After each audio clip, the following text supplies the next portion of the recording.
دیکھا ہوگا آپ نے، تبلیغی جماعت گئی ہوئی ہے، اٹھا کے بوری بستر اٹھا کے پھینک رہا ہے، جاؤ نکل جاؤ، دفع ہو جاؤ یہاں سے۔ وہ کافر کا بچہ تھا جو بوری بستر لے کے آپ کے دہلیز تک آپ پہنچا۔ وہ یاد دہانی کے طور پر، بھائی ہم دنیا میں کیوں آئے؟ اللہ کو راضی کرنے آئے۔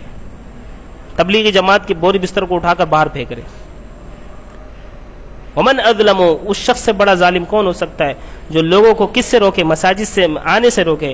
ان یذکر فیہا اسمہ وسعی فی خرابیہا، کہ اس میں اللہ تبارک و تعالیٰ کا ذکر بیان کی جاتی ہے۔ مسجدوں میں کیوں روکتے لوگوں کو؟ تاکہ اللہ کی بڑائی بیان نہ کی جائے، نبی کی رسالت بیان نہ کی جائے، قرآن حدیث بیان نہ کی جائے، اس لیے لوگوں کو روکتے ہیں۔ اگر لوگوں کو بتائیں گے تو لوگوں کی آنکھ کھل جائے گی، تو پھر لوگ سیدھے راستے پہ چلیں گے، تو ہمارے لیے تو خرابی ہے۔ لوگ آئیں گے تو سیدھے راستے پر چلیں گے تو ہمارا دھندہ نہیں چلے گا نا، ہمارا میلہ نہیں جمے گا جس چیز پر ہم میلہ جمانے کی کوشش کر رہے ہیں۔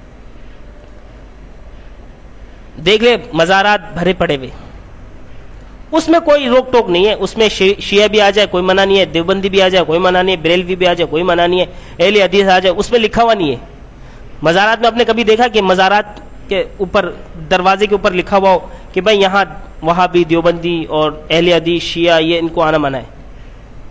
آپ کو مسجد میں لکھا ہوا نظر آئے گا، پنجاب کے علاقوں میں جائے وہاں لکھا ہوا ہوگا وہابی دیوبندیوں کو آنا منع ہے، لیکن ان کے چندے کے پیسے سے کبھی چندے کے باکس میں نہیں لکھا ہوا کہ بھائی وہابی دیوبندی چندہ نہیں دے سکتے مسجد کے چندہ باکس میں۔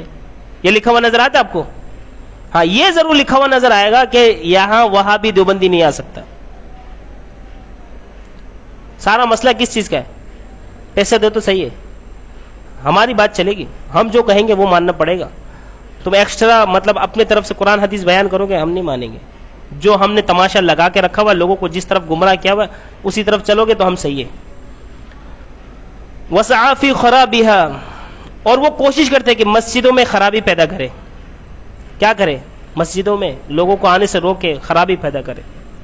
اولئک ما کان لهم ان يدخلوها الا خائفین، حالانکہ ان کو تو چاہیے تھا، جو لوگوں کو مسجدوں سے روک رہے ان کو تو چاہیے تھا کہ جب وہ مسجدوں میں داخل ہو، اولئک ما کان لهم، وہ لوگ ما کان لهم جب داخل ہو، ان يدخلوها، مسجدوں میں داخل ہو تو خائفین، ان يدخلوها الا خائفین، تو مسجدوں میں جب جائے تو ڈرتے ہوئے جائے، اللہ سے ڈرتے ہوئے۔ مسجد کیا ہے؟ مسجد کیا ہے؟ اللہ کا گھر ہے، اور اللہ تبارک و تعالیٰ کو دنیا میں سب سے پسندیدہ جگہ کون سی ہے؟ مسجد ہے۔ اور سب سے بدترین جگہ کون سی ہے؟ واش روم، حالانکہ وہاں تو غلاظت نکالی جاتی ہے، پاخانہ پوٹی کرتے لوگ، استنجا کرتے، نہاتے دھوتے، سب گندگی وہاں کرتے ہیں، لیکن اللہ کہہ رہے ہیں کہ نہیں، پاخانہ نہیں ہے، سب سے بدترین جگہ کیا ہے؟ بازار ہے۔ لیکن بازار آباد ہے؟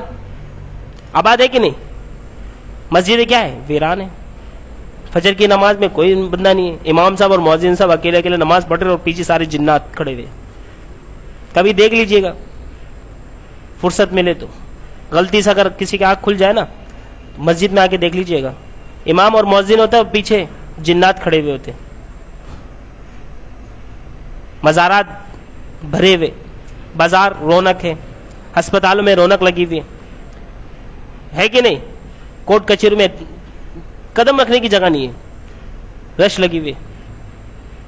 مسجدیں ویران ہیں۔ جب مسجدیں آباد ہوں گی تو بازار ویران ہوگا، کورٹ کچہری ویران ہوگی، اور ہسپتال ویران ہوگا، مزارات بھی کیا ہوں گے؟ ویران ہوگا۔ جب مسجدیں ویران ہوگی تو یہ ساری چیزیں بھری ہوئی ہوں گی۔ اللہ پاک ہم سب کو مسجد آباد کرنے کی توفیق عطا فرمائے، کہہ دے آمین۔ تو مسجد میں کیسے داخل ہو؟ شور شرابے کی اجازت نہیں ہے۔ ابھی میں ناگن چورنگی صدیق اکبر مسجد دیکھا آپ لوگوں نے، وہ نماز پڑھ رہا تھا عشاء کی نماز میں، نماز کے بعد شور شرابہ شروع ہو گیا، وہ کوئی چاچا چیخ رہا تھا۔ پتہ چلا کہ بھائی وہ ایک بندہ کھڑا ہوا کہ بھائی بقایا نماز کے بعد ایمان یقین کی بات ہوگی، آپ حضرات تشریف لگے، تو ایک چاچا چیخ رہا ہے، اس بندے کا جو اعلان ہے وہ سنائی نہیں دے رہا۔ تو بعد میں پتہ چلا کہ بھائی چاچا کیوں چیخ رہے، وہ بچہ شور کر رہا تھا، بچہ شور کر رہا تھا اس لیے چاچا چیخ رہا تھا۔ بچے کو تو کوئی گناہ نہیں ملا، لیکن چاچا کے کھاتے میں کیا مل گیا؟ ماشاءاللہ سے فرشتے نے لکھ دیا کہ مسجد کے بے ادبی کرنے والوں کی لسٹ میں چاچا کا نام شامل ہو گیا. بچے کو تو کوئی گناہ ہے ہی نہیں نا, شور کرے, شرابہ کرے, چلائے, بھاگم دوڑی کرے. تو یہ جہالت ہے. بچے مسجد میں کیوں نہیں آتے؟ میرا بھانجا روز مسجد میں آتا ہے. تو ایک دن میں نے کہا کہ ماموں کیوں, کیا ہو گیا؟ چھوٹا ہے, 6-7 سال کا ہے. میں نے کہا کیا ہو گیا, مسجد میں نظر نہیں آ رہی نماز کے لیے؟ بولا ماموں جان وہ انکل مار کے بھگا دیا, اس لیے کل سے میں نماز نہیں پڑھوں گا. اب بتاؤ بچے کے دل میں جو حوصلہ شکنی جو ہوئی ہے, اس کی ذمہ دار کون ہے؟ وہ چاچا ہے کہ نہیں جو بڑھاپے میں مسجد میں جا رہا ہے اور اللہ کے اوپر احسان کر رہا ہے مسجد میں جا کر نماز پڑھ کر. یا اللہ میں نے تیرے اوپر احسان کیا کہ میں نماز پڑھ رہا ہوں, لے میرے احسان تیرے اوپر ہے. یہ جہالت ہے. نماز پڑھ کے کوئی کسی کے اوپر احسان نہیں کر رہا. مجنو جا رہا تھا, مجنو, لیلا مجنو کی کہانی آپ لوگوں نے سنی ہوگی نا. مجنو جا رہا تھا لیلا کی یاد میں, مست گھوم رہا تھا. تو ایک چاچا نماز پڑھ رہا تھا. کیا کر رہا تھا؟ نماز پڑھ رہا تھا. تو نماز کی طرف اشارہ کر رہا ہے, یعنی اس کو بتا رہا ہے کہ میں نماز پڑھ رہا ہوں. تو مجنو نے بھی کیا خوبصورت جملہ کہا, کیا زبردست بات کہی اس نے کہ میں تو اپنے لیلا کی یاد میں مست تھا, مگن تھا, مجھے پتہ ہی نہیں چلا کہ آپ نماز پڑھ رہے تھے. آپ کس کے عشق میں نماز پڑھ رہے تھے؟ کس کی یاد میں نماز پڑھ رہے تھے؟ آپ اللہ کے عشق میں ڈوبے ہوئے تھے اور میں لیلا کے عشق میں ڈوبا ہوا تھا.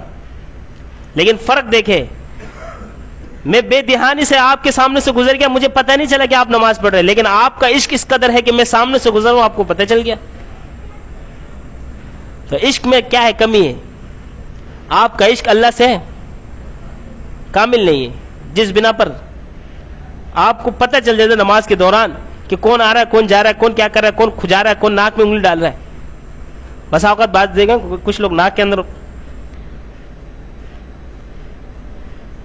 مسجد کے کارپیٹ میں, دری میں نماز ہو رہی ہے, بھائی نماز ہو رہی ہے, تو کھجا رہا ہے, کپڑا سیدھا کر رہا ہے. اور یہ تو زیادہ وہ تراویح کی نماز میں ہوتی ہے اس طرح کی حرکتیں. وہ بندہ پریشان ہو رہا, سوچ رہا کہ امام جلدی کر یار, نماز اتنا لمبا, اتنی لمبی نماز ہمیں پڑھنے کی عادت نہیں ہے, جلدی جلدی شارٹ کٹ کر قل ہو اللہ پڑھ. وہ ہماری مسجد میں امام صاحب جب قرات لمبی کرتے ہیں نا, تو پیچھے سے مقتدی چاچا لوگوں کی آواز آنے لگتی کہ بھائی جلدی کرو, نماز ختم کرو, اتنا ہمارے پاس ٹائم نہیں ہے. آئیں گے ٹکریں ماریں گے اور شارٹ ہو جائیں گے. تو اللہ پاک ہمیں سمجھ کی توفیق عطا فرمائے. ہم عبادت بھی کرتے ہیں ڈنڈی مار کر, احسان کر کے.